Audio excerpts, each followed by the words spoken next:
Good afternoon and welcome to this edition of Mashreq Sustainability Dialogues, a podcast series focusing on the pathway to net zero, how we advance from COP28 into the tangible application of arriving at some very important outcomes, tangible outcomes that lead to real decarbonization. That's the objective. Today, we are tackling the question of how can we leverage blended finance models to fulfill climate commitments. It's all about the commitment.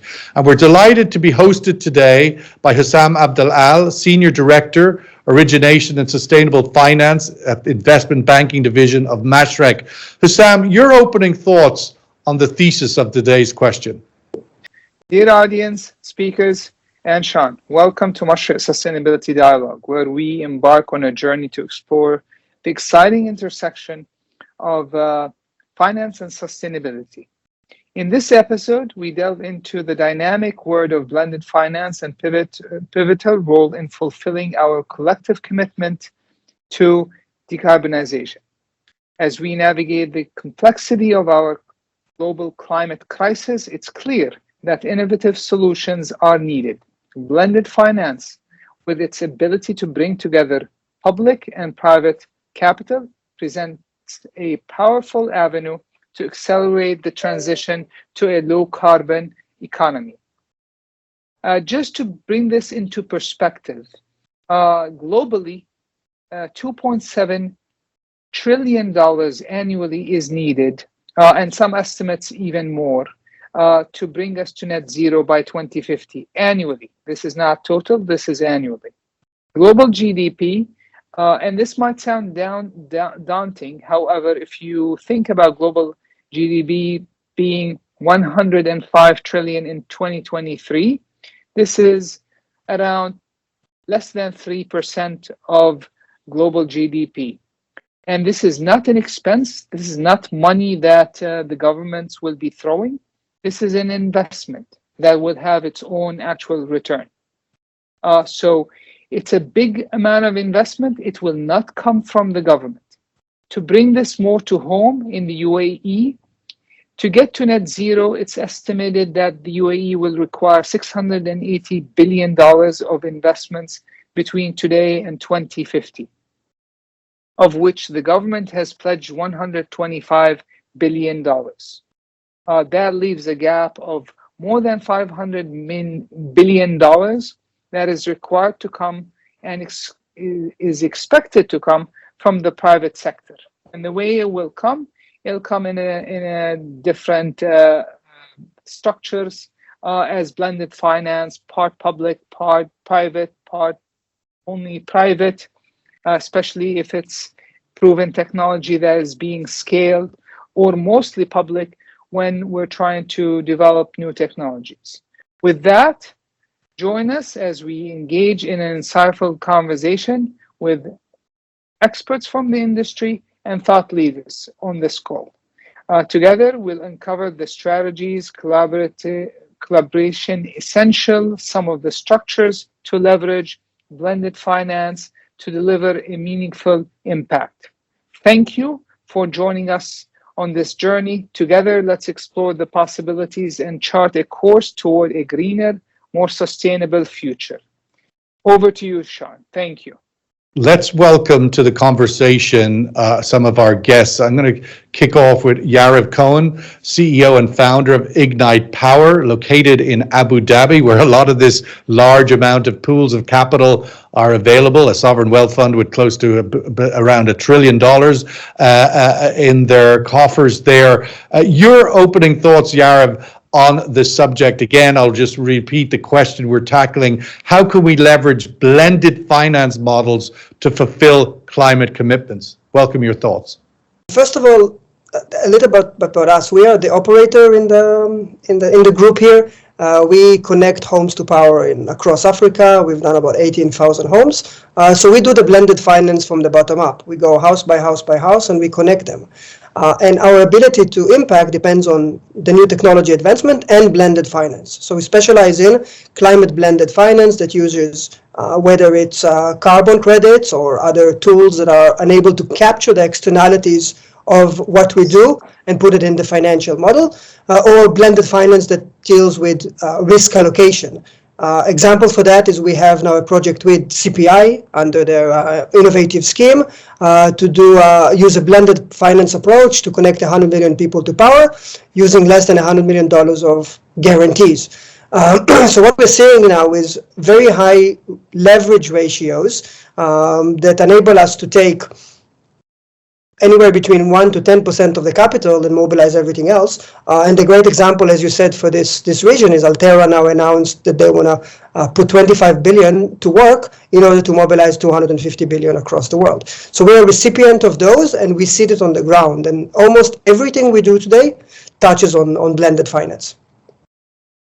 Yariv, if I might just follow up with you on that point, because it's really important to capture the opportunity of the bridge to Africa. I mean, a lot of the talk around COP28 and even COP27 was facilitating capital into Africa, sub-Saharan Africa in particular, and the solutions there. Where do you think that appetite is going? Obviously, that's your nexus. The challenge of getting capital to projects in Africa improving? Is it still a long way behind? How would you assess it now, having come through COP27 and COP28?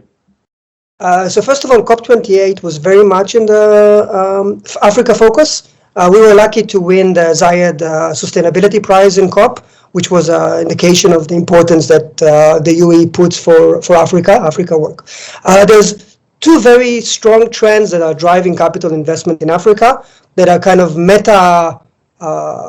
meta-circular trends. The first one is technology.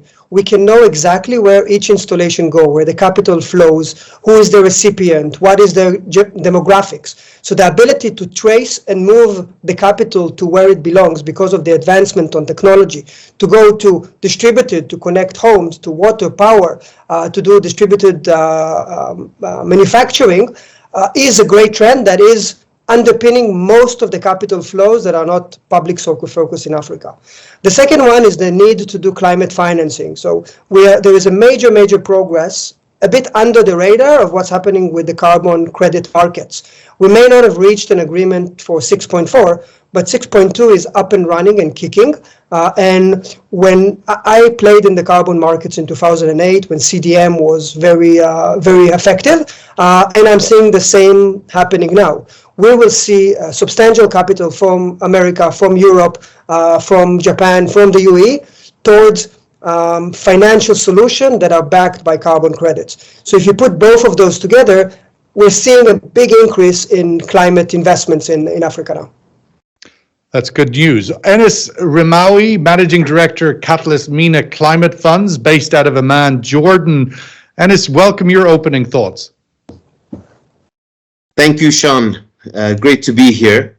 On our side, we basically are a commercial investor in renewable energy projects and water treatment projects as well, North Africa and the Middle East. It's our focus area is really the poorer part of North Africa and the Middle East. So countries like Jordan, Egypt, Tunisia, Morocco, potentially Algeria, Palestine.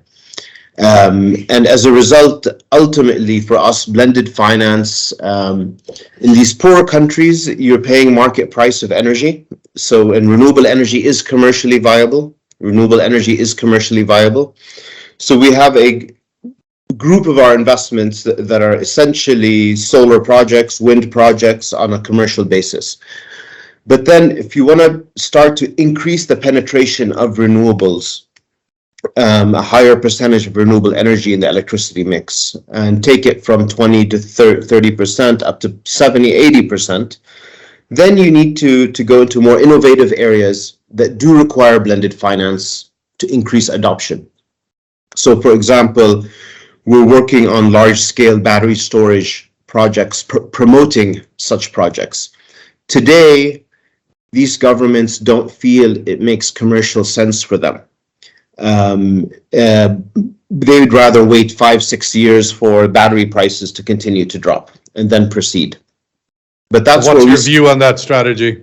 Well, I mean, it's the follower strategy. and in 5-6 years, we'll lose that precious time to increase renewables in our energy mix. With climate change now, there's more volatility. Batteries help. Resilience, because as you have climate volatility, you have change in electricity demand. So when it's a lot hotter than expected, you use more AC. It's a lot cooler, you use more heat. So our approach is to work with several of our partners. Most of our investors are EU governments, and bring in grant tranches for these battery projects, lower the cost for the final off-taker. So we'd still invest private capital, but we'd blend it. That's where blended finance comes in. We'd be blending it with a portion of grants to make it affordable to the government of Jordan, for example, the government of Tunisia. So that's been our main focus on blended finance. Historically, we've only been using it for internal process improvement through investors like the Austrian Development Bank and others that we work with. But now we're focusing it more on project deployment. Certainly, Sean, I know you'll have other questions, so yes. I'll have other comments and examples later. Thank you. Thank you. Let's welcome Labanya Prakash Jena, Head Center for Sustainable Finance, India, for the Climate Policy Initiative based in Delhi, India. Welcome, Labanya. Your opening thoughts on how can we leverage blended finance models to fulfill climate commitments? Thanks, Sean, and thanks for inviting me to this discussion.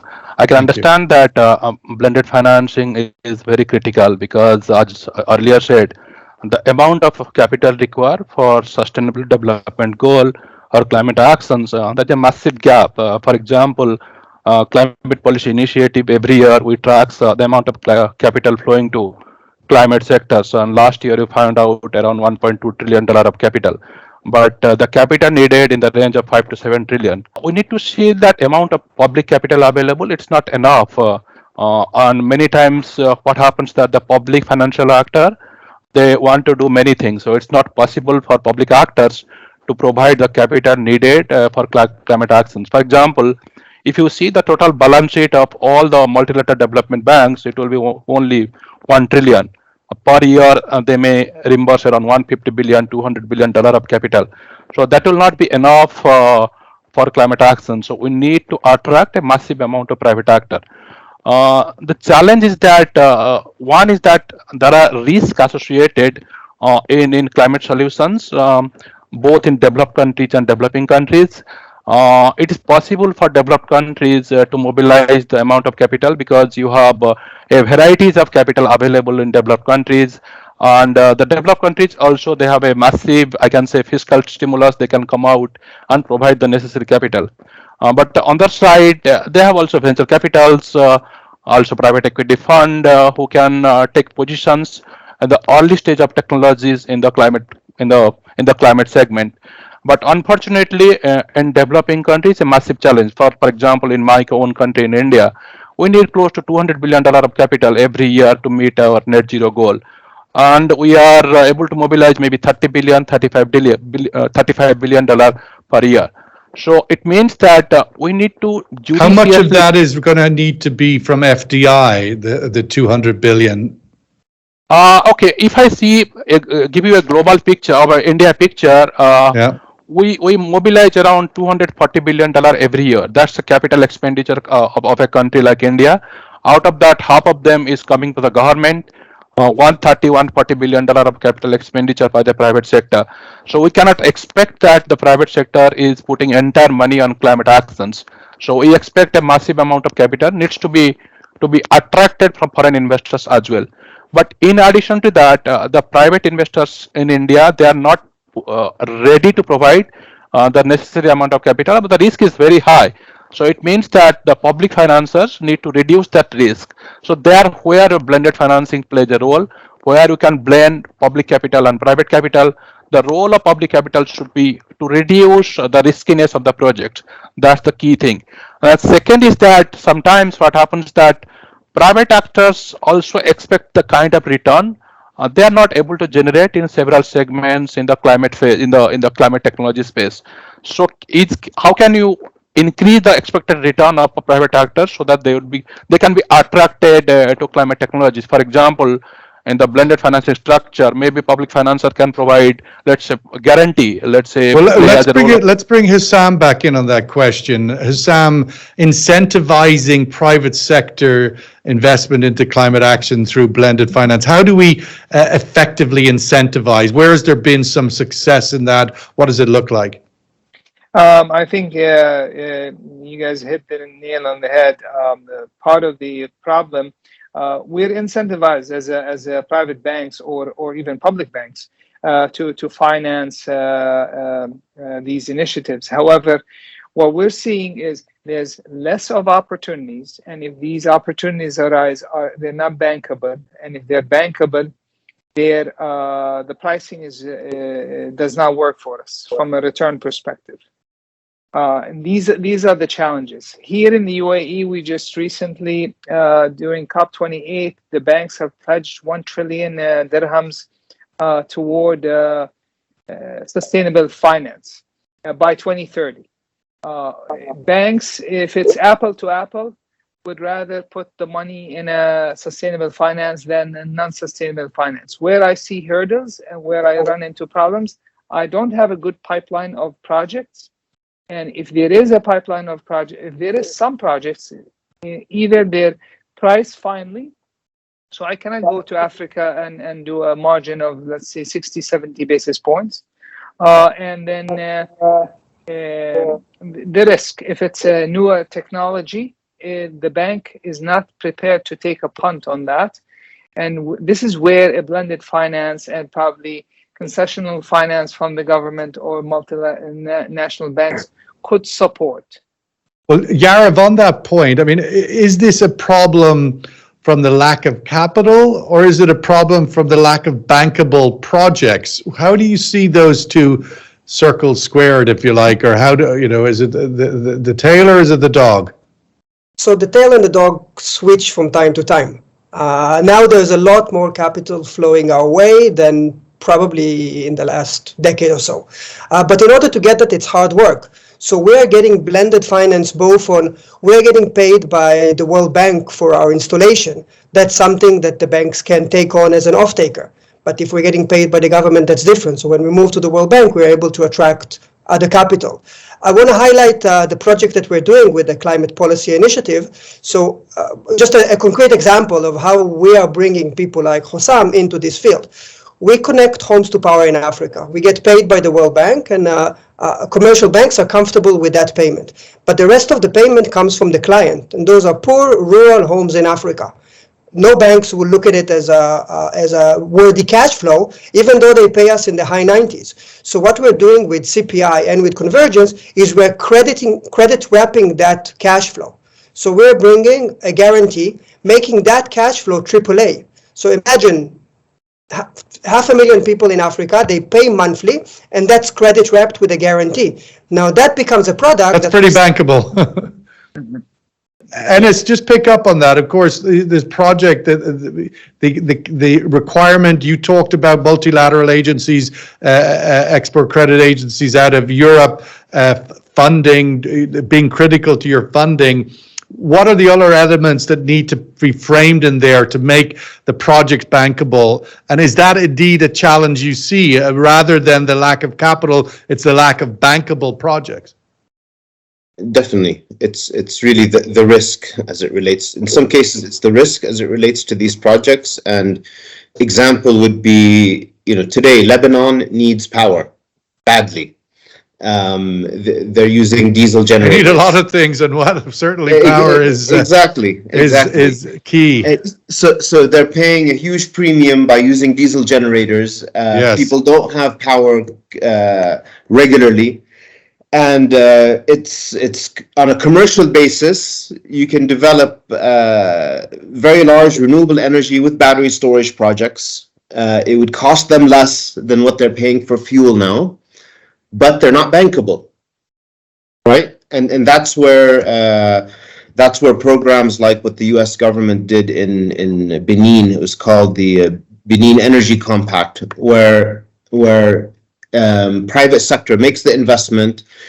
You're putting energy into the grid, electricity into the grid, but a developed AAA rated government is making the payments, or providing payment guarantees. Similarly, when we've looked at projects in the Palestine territories, in the West Bank, for example, it would be difficult for us to rely on the bankability of the government, especially since their proceeds don't come directly to them. So in this case, we would need a third party to be guaranteeing off-taker payments or making them directly. Yeah, and now, when you reduce that risk level, then you have access to capital.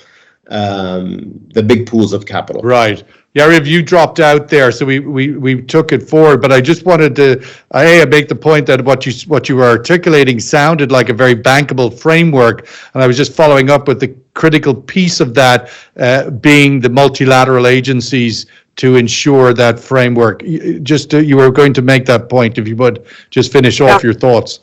I guess we're having some difficulties. It's how we feel in Africa sometimes. Exactly.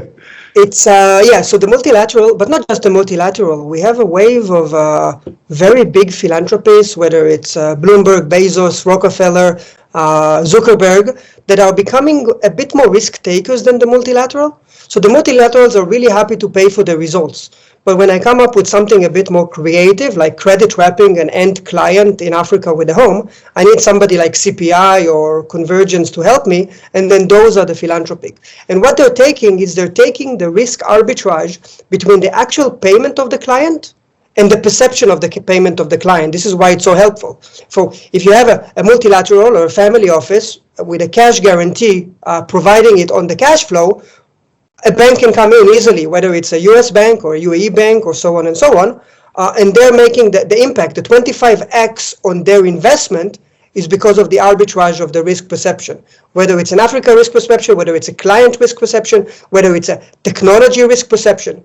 When we add that in, you can find areas where you can get super high leverage on the blended finance approach.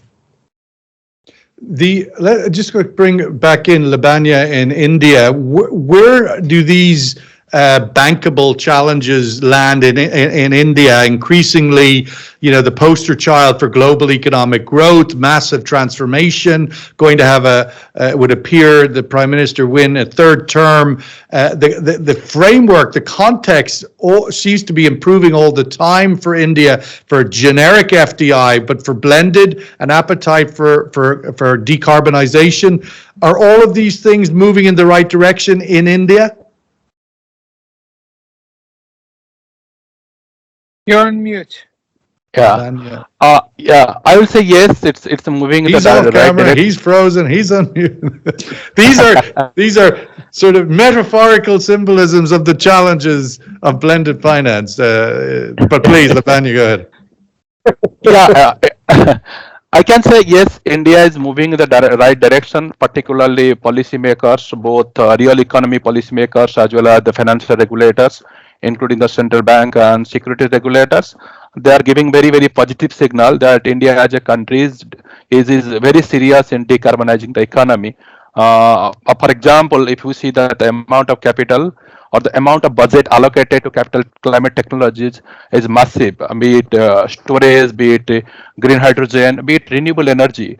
And this week also, Prime Minister of India announced that, again, it's an example of blended financing. For example, let's say households who want to buy rooftop solar system, it's capital extensive in nature. So you have to wait 10 years to 12 years to recover the money. And households, they cannot buy a rooftop solar system. The Prime Minister of India, he announced that, okay, I am going to subsidize up to 60% of the capital cost, and rest of the money can be brought by the households. So basically what he is trying to do, one is that it is going to help in improving the energy quality, electricity quality, that one. Second is that our grid is still capital intensive because 70% of electricity is still coming from coal, and the households may not rely on carbon intensive grid. They can use their rooftop solar system to generate electricity. So basically, we're also heavily dependent on biomass in Indian households, particularly in cooking. Yes, that's where we are now going to transition to a natural gas. there is also a massive amount of subsidies going from the government of India. Instead of relying on biomass, use natural gas, for example, LPG. But that could be a change. Maybe once they have good quality of electricity access 24/7, there is a possibility that we'll see, let's say, solar cooker, for example, which will help women in India for their cooking purpose. Because most of the cooking happens by using, like you said correctly, biomass or LPG or so. Once they have clean electricity at an affordable price, the women can use clean electricity for cooking purpose as well. So you will see the significant progress is happening. Even the central bank is serious about that. They're asking commercial banks, why don't you integrate climate change in your lending and risk management purposes? Even the security regulators, they're asking you need to disclose in your annual report what's going on, what are the actions you are taking on climate change. So there is a lot of positive signal coming from different stakeholders. Hussam, are those positive signals converting into removing the challenges? I mean, we're seeing still a region and globally, but certainly the region MENA, South Asia, Africa, still a lot of regulatory barriers, a lot of bureaucratic hurdles. Are they lifting? I mean, we need the bankable projects, we need the access to capital, but the sort of the flow that makes that happen is removing the hurdles, regulatory or bureaucratic. Your thoughts on that and the importance of that and how it's progressing? Well, it will depend on the location. So, the regulatory. Give me best example, class, from your point of view, or not so great. Best case is in the UAE, especially because, relatively speaking, because of the developments in the last 12 months, because of because of COP28, we saw a lot of movement and a lot of focus on making sure that regulation is heading in the right direction. And although there is differences between an emirate to another, that's converging on a accelerated more pace than before. In terms of the risk sharing, Enes, I wanted to get your views. Obviously, you talked there about the Austrian funding agency and so forth, but where is the role of sharing risk in order to enable, do we have to have the multilateral bank leading in order to get the sort of the credit viability? Where is the risk sharing in this blended model? Are there templates emerging?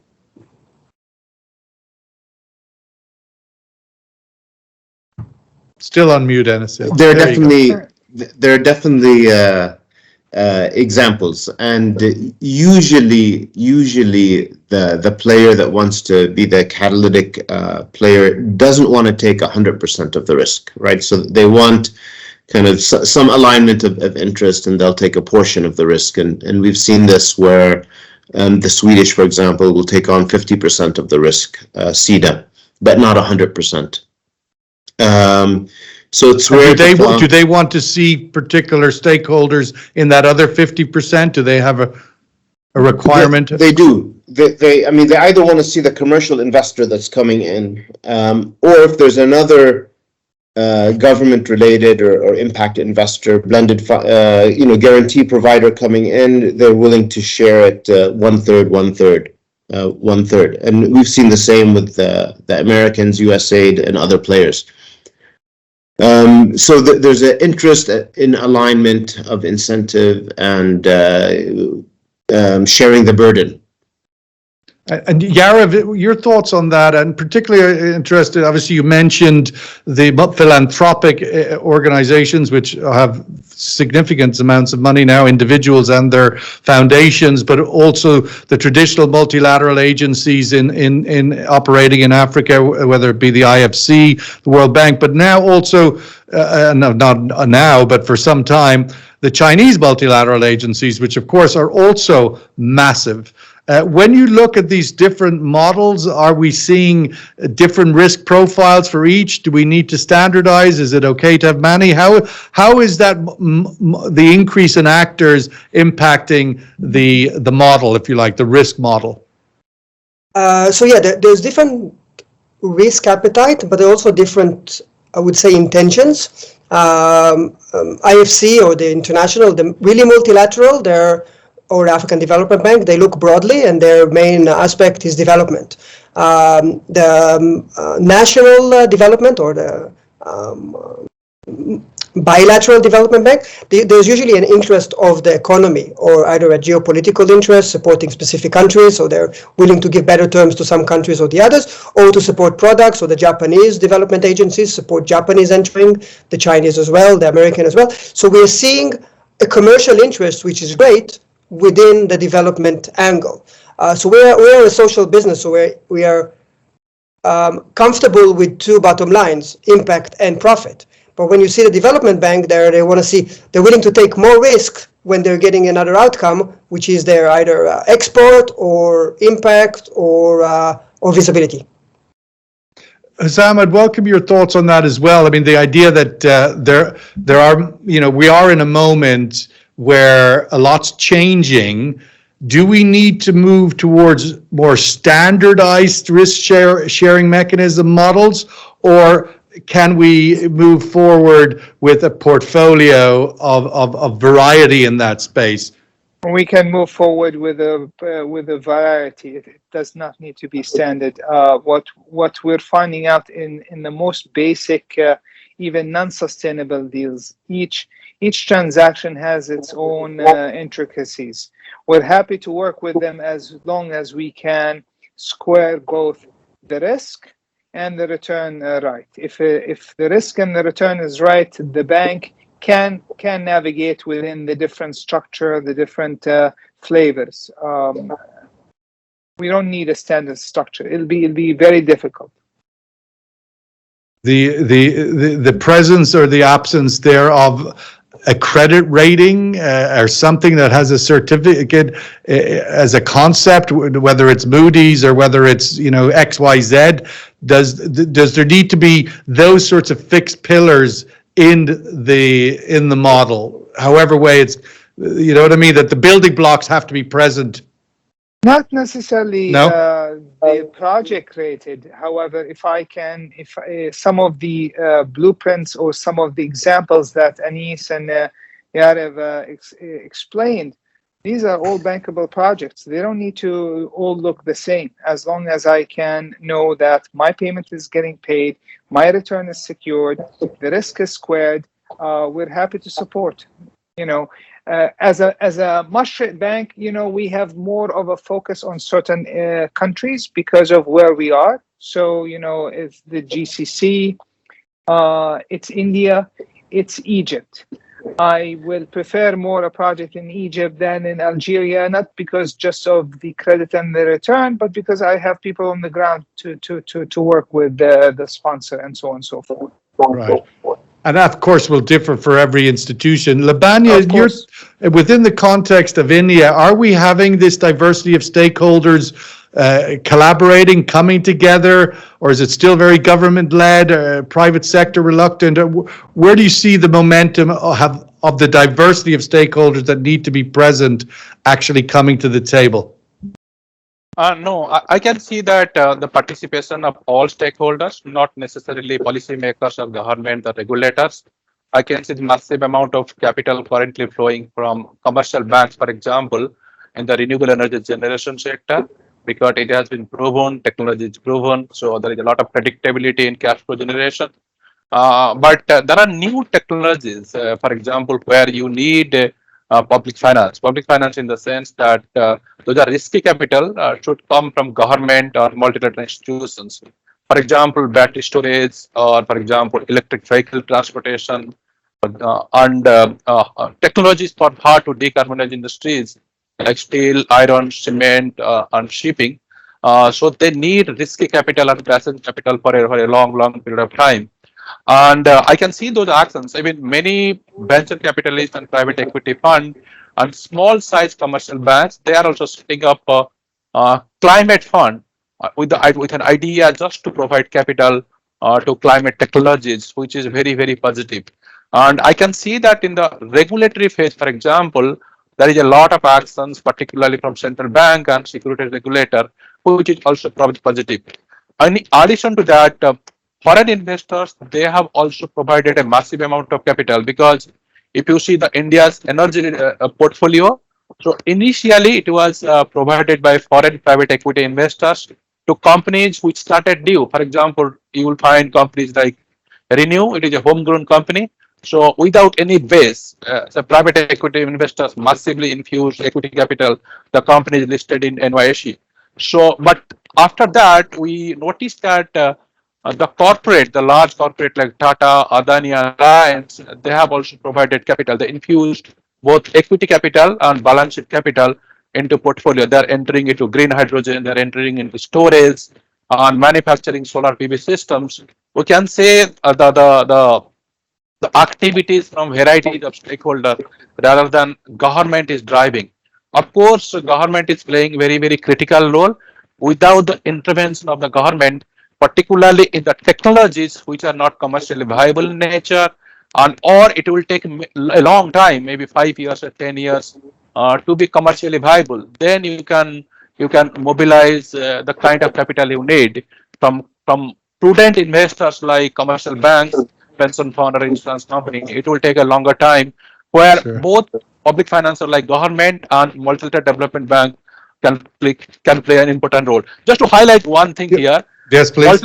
multilateral development bank, unfortunately, they don't provide the risk capital, and good to see that They don't, told but us, there is some. but they Yeah, don't. go In ahead. reality, they don't. Yeah, but they could In be reality, they changing. don't. They Yes, I can see Mr. Ajay Banka, the new president of World Bank Exactly. Group. So he's saying at number of places, but we need to see. Yeah, we'll have to see. We're going to have to wrap it up there because unfortunately our half hour together is up. Really, putting forward some very important insights and identifying challenges and hurdles that still need to be smoothed out. I want to give our host, Hussam Abdallah, the opportunity to close out closing comments. And so, Hussam, maybe just talk a little bit, if you would, if indeed you would have an agreement on that or not, or the reference of, as we move to blended finance models to fulfill climate commitments, if you like, this climate financing and building these models. It sounds a lot like we were 15 years ago with Islamic finance. It's making the framework. Yes, there's different models, but ultimately the ROI is critical and putting a framework around them. Does that experience of Islamic finance and the success in this general geography region bode well for the rollout of blended climate finance? Closing thoughts. Thank you. Indeed. So there is a lot in common between sustainable finance and the climate tackle and the ethical financing that Islamic financing was driving toward. But the bottom line, there is also a commercial aspect, and we as a bank, as an intermediary between the depositors and the requirements, will need to be careful about that. And that's why that's in common with the sustainable finance and the blended finance. Well, thank you. I want Please go ahead. to thank everybody. This has been an engaging and very exciting discussion. We could have this for a few hours. What came very clearly that there is more bankable potential projects outside than even we thought about, and then it seems that the thinking between the sponsors, the multinational banks, the governments, is about how to make those projects more bankable, which is very encouraging for banks like us who are looking for those opportunities. Well, thank you so much, Osama. I'd like to thank also our guest speakers, Enes Rimawi, Managing Director, Catalyst MENA Climate Funds, for joining us on the Mashreq Sustainability Dialogues, and Yarav Cohen, CEO and founder of Ignite Power, and Lavanya Prakash Jena, Head Center for Sustainable Finance India at the Climate Policy Initiative. It's been a great pleasure to have you on this edition of the Mashreq Sustainability Dialogues, and we do hope that you'll come back and join us again. All the best and have a great day.